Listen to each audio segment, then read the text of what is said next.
बिहार विधानसभा में बजट सत्र के दूसरे दिन विपक्षी दल बीजेपी ने भारी हंगामा किया है।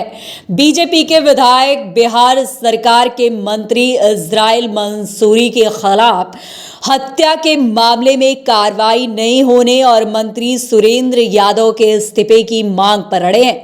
विपक्ष के भारी हंगामे के बाद मुख्यमंत्री नीतीश कुमार ने मंत्री इस्राइल मंसूरी को अपने चैम्बर में बुलाया और पूरे मामले को लेकर पूछताछ की।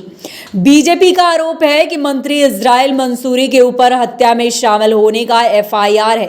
बावजूद इसके पुलिस पूरे मामले पर मंत्री के खिलाफ न कोई कार्रवाई की और न ही जांच किया।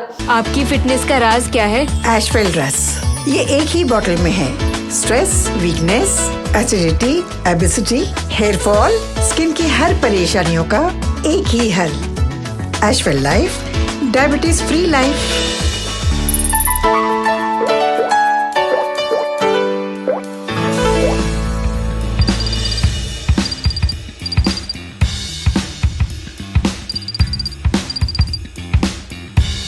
वहीं अब नेता विरोधी दल में सदन में कई कागजात भी पेश किए, जिसके बाद अब सीएम ने इस मामले में जांच की बात कह डाली है। विपक्ष को आश्वासन देने के बाद सदन से निकलकर सीएम नीतीश कुमार अपने चैम्बर में पहुंचे और मंत्री को तलब किया। इसके बाद मंत्री इस्राइल मंसूरी सीएम के चैम्बर में पहुंचे और मुख्यमंत्री ने उनसे मामले की जानकारियां ली।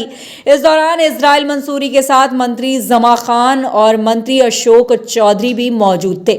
सीएम को सफाई देने के दौरान मंत्री इस्राइल मंसूरी ने सीएम से कहा कि दूध का दूध और पानी का पानी हो जाएगा। तो बता दें आपको कि बिहार विधानसभा में बजट सत्र के दूसरे दिन विपक्ष जो है वो लगातार हमलावर नजर आई है।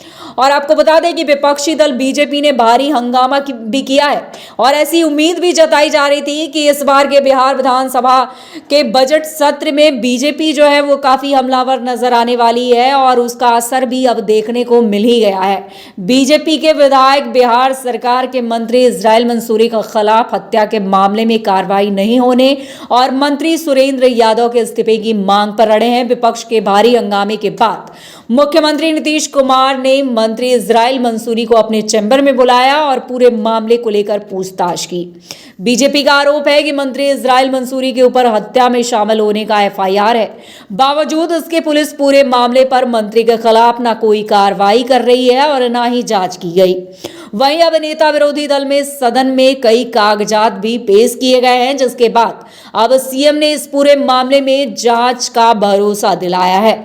तो बता दें आपको कि बिहार विधानसभा में बजट सत्र का आज दूसरा दिन है और अंदेशा यही जताया जा रहा था कि ये सत्र जो है वो काफी हंगामेदार रहने वाला है, क्योंकि सरकार पर विपक्ष जो है वो तीखे सवाल दागने वाली है और ऐसे में सरकार को विपक्ष के सभी तीखे सवालों के जवाब देने होंगे।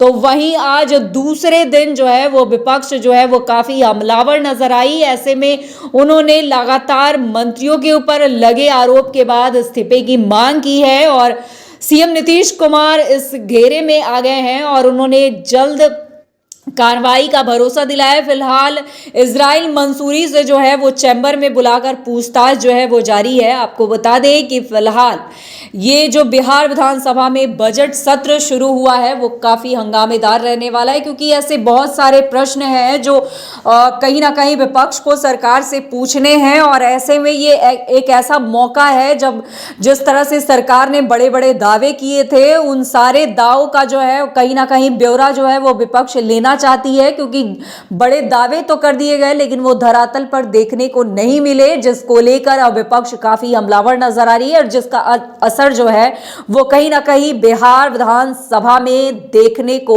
मिल रहा है।